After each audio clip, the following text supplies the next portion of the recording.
అదరగొట్టే కారం రంగు రుచి ఆచి కారం పొడి. కొడుకుని ఇంటర్ ఫస్ట్ ఇయర్లో ఇక్కడ జాయిన్ చేసినావు. నాకు జాయిన్ చేసినప్పుడు 120 మెంబర్స్ అన్నారు. రూమ్కి ముగ్గురు ఉంటారు, ఒక్కొక్కసారి 4 ఉంటారని చెప్పారు సార్. జాయిన్ చేసామంతా బాగుంది. తర్వాత వాడికి మేము వచ్చి చూస్తూనే ఉంటాము సార్, వాళ్ళకి కాల్ చేస్తూనే ఉంటాము, చెప్తూనే ఉంటాం సార్. మాకు ఏదైనా చెప్పండి సార్, ఏ ప్రాబ్లం ఉన్నా చెప్పండి, ఏదున్నా చెప్పండి, మేము వస్తాము, మాతో మాట్లాడించండి అని చెప్తూనే ఉంటాం సార్.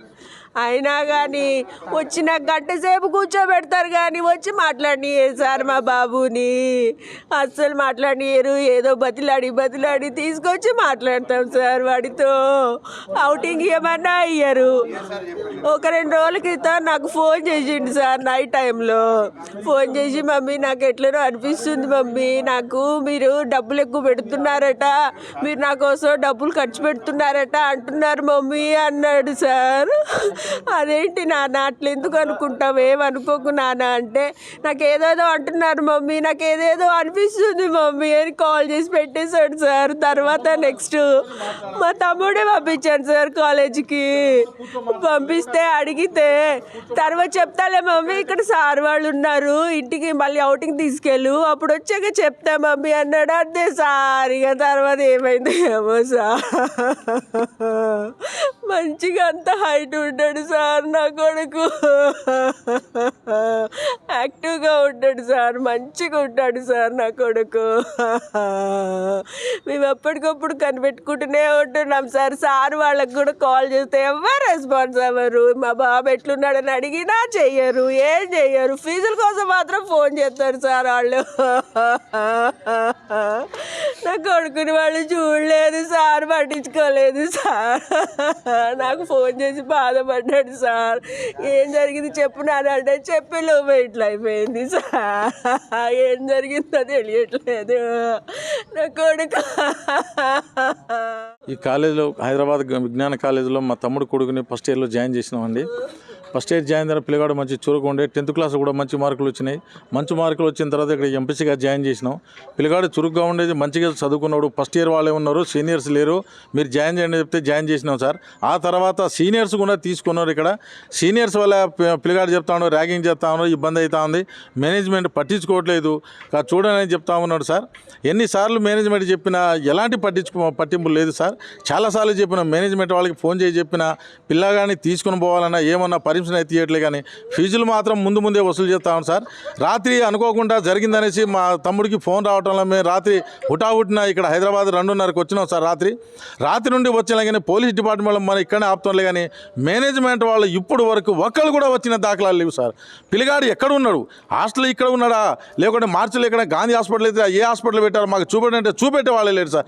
రాత్రి నుండి ఏమీ లేకుండా మేము బాధపడుతూ ఇక్కడే ఉన్నాం, కానీ ఎవరు పట్టించుకునే నాదుడే లేడు సార్. ఈ కాలేజీ వాళ్ళ మేనేజ్మెంట్ వాళ్ళకి ఎన్నిసార్లు అడిగినాం. మేము సీఏ గారికి చెప్పాను, సీఏ గారు మేనేజ్మెంట్ వాళ్ళని పిలవండి, మా అబ్బాయి ఎక్కడున్నాడు, ఏం చేస్తున్నాడు, అసలు ఎక్కడ పెట్టారు, మాకు తెలియకుండా పంపడానికి కారణం ఏంది, మావాడు ఏం చేసిండు, ఏం చేశారు, ఎలాంటి సమాచారం ఇవ్వకుండా ఇది చేయడం కారణం ఏంది, సీఏ గారిని రాత్రి నుండి అడుగుతూనే ఉన్నాం సార్. పిల్లగాడికి ఆయన రెడ్డి అని ఉన్నారు, గోపాలరెడ్డి సార్కి ఒక్కసారి ఫోన్ చేసి స్విచ్ ఆఫ్ చేసిన, దాదాపు మేము అందరం కలిసి 100 సార్లు చేసి ఉంటాం, రింగ్ అయితే కానీ తీయలేకపోతాను సార్. ఇప్పుడు దాకా రాత్రి నుండి వచ్చిన వాళ్ళు మాకు ఇక్కడ ఎవరు లేరు, దిక్కుతోచిన పరిస్థితుల్లో ఈ కాలేజీ ముందు ఉన్నాము. ఇప్పటికే సీఏ గారికి చెప్తూనే ఉన్నాను, సీఏ గారు కాలేజీ మేనేజ్మెంట్ వాళ్ళని పిలవండి, మా పిల్లగాడు ఎక్కడుండి మాకు ఒప్పచెప్పండి, మా పిల్లగాడు ఎక్కడుండో మాకు ఒప్పచెప్తే మా పిల్లగాడిని తీసుకొని పోతామని ఎన్నిసార్లు చెప్పినా సీఏ గారు కూడా వస్తారని ఇప్పుడే కాలేపన చేయడం జరుగుతూ ఉన్నాయి సార్. ఈ విధంగా జరుగుతూ ఉంటే ఇదే మా అబ్బాయి కాదు సార్.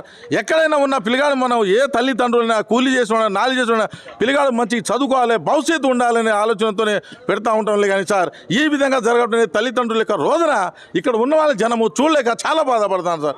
ఒకడే కొడుకు, ఆ కొడుకుని ఏంటంటే తల్లిదండ్రులు చదువుకొని మంచి ప్రయోజనం చేద్దామని ఆశ పెట్టుకొని ఈ విధంగా పంపిస్తూ ఉంటే కాలేజీ యాజమాన్యం అనేది ఈ విధంగా చేసి పిల్లల్ని ఈ విధంగా అన్యాయం చేయడం అనేది చాలా దారుణం సార్. నమస్తే. ఏదైతే నిన్న రాత్రి ఇగ్నైట్ కళాశాలలో శ్రీకర్ అనే వ్యక్తి ఆత్మహత్య చేసుకోవడం జరిగింది, ఈ శ్రీకేతన్ అనే వ్యక్తి నిన్న ఆత్మహత్య చేసుకోవడం జరిగింది. ఏదైతే నిన్న దాదాపు 6 గంటల సమయంలో విద్యార్థి లోపలికి వెళ్ళి ఆత్మ చేసుకున్నప్పటికీ కనీసం పోలీసులకు సమాచారం ఇవ్వకుండా వీళ్ళు ఆసుపత్రికి తీసుకెళ్లడం జరిగింది. మేము ఒకటే డిమాండ్ చేస్తున్నాం, ఏదైతే విద్యార్థి ఆత్మహత్య చేసుకున్నప్పుడు పోలీసులకు సమాచారం ఇవ్వకుండా హాస్పిటల్కి తీసుకెళ్లాల్సిన అవసరం ఏముంది? అంటే దీని వెనుక ఏం దాస్తున్నారు? యాజమాన్యం కావచ్చు, లేకపోతే పోలీసులతో కలిసి కుమ్మక్కయి ఈ విషయాన్ని దాచిపెట్టాలనే ఒక విషయం దాచిపెట్టాలని చెప్పి ప్రయత్నిస్తున్నట్టు మనకు క్లియర్ గా అనిపిస్తుంది. అదే విధంగా ఘటన జరిగినప్పుడు కనీసం విద్యార్థి యొక్క పేరెంట్స్ కి ఇన్ఫార్మ్ చేయకుండా ఉస్మానియాకి తరలించాల్సిన అవసరం ఏముందని చెప్పి ఈ రోజు డిమాండ్ చేస్తా ఉన్నాం. ఏదైతే విద్యార్థి మృతి పట్ల కనీసం కండోలెన్స్ కూడా తెలియకుండా యాజమాన్యం ఇప్పటికి కూడా ఘటనా స్థలానికి చేరుకోని పరిస్థితి ఈ రోజు ఇక్కడ ఇగ్నైట్ కళాశాల దగ్గర నెలకొంది. మేము ఒకటే డిమాండ్ చేస్తున్నాం, ఏదైతే విద్యార్థి మృతికి కారణమైనటువంటి ప్రతి ఒక్కరిని కూడా ఇందులో చేర్చి ప్రతి ఒక్కరు కూడా శిక్ష పడేలా పోలీస్ వారు కూడా చర్యలు తీసుకోవాలని చెప్పి ఒకటి డిమాండ్ చేస్తున్నాం. అదే విధంగా ఏదైతే కాలేజ్ కి మినిమం పర్మిషన్స్ లేకుండా డిఐఓ గారు కావచ్చు, లేకపోతే ఎడ్యుకేషన్ డిపార్ట్మెంట్ కావచ్చు, ఏ విధంగా ఈ కాలేజ్ ని ఇంకా కొనసాగిస్తున్నారని చెప్పి అఖిల భారతీయ విద్యార్థి పరిషత్ తరఫున డిమాండ్ చేస్తున్నాం. వెంటనే కాలేజ్ అనుమతులు రద్దు చేయాలి, అదే విధంగా బాధ్యులైన వారి మీద కఠిన చర్యలు తీసుకోవాలని చెప్పి అఖిల భారతీయ విద్యార్థి పరిషత్ తరఫున డిమాండ్ చేస్తున్నాం. శ్రీకేతన్ అనే విద్యార్థి యొక్క ఆత్మహత్య అనేక అనుమానాలకు దారితీస్తా ఉంది.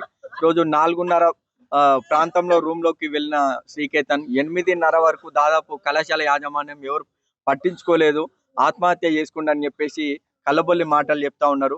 మరి అసలు ఆత్మహత్య జరిగిన సందర్భంలో పోలీస్ స్టేషన్ కి తీసుకుపోతున్న సందర్భంలో అసలు ఏ కానిస్టేబుల్ వచ్చారు, ఎవరు వచ్చారు అనేది కూడా ఇప్పటికీ అనేక అనుమానాలకు తావిస్తుంది.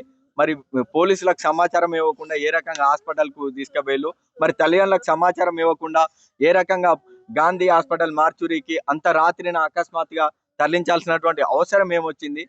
ఈ ఆత్మహత్య వెనుక అనేక అనుమానాలు దారితీస్తూ ఉన్నాయి.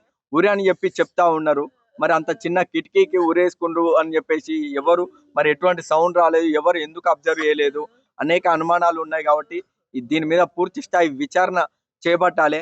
కళాశాల యాజమాన్యం దాదాపు 3 గంటల ప్రాంతం నుంచి చల్ల ఎదురు చూస్తున్నప్పటికీ కూడా ఇప్పటికీ కళాశాల యాజమాన్యం నుంచి ఎవరు కూడా వచ్చి సమాధానం చెప్పే పరిస్థితి లేదు. వెంటనే కళాశాల యాజమాన్యాన్ని అరెస్ట్ చేయాలి.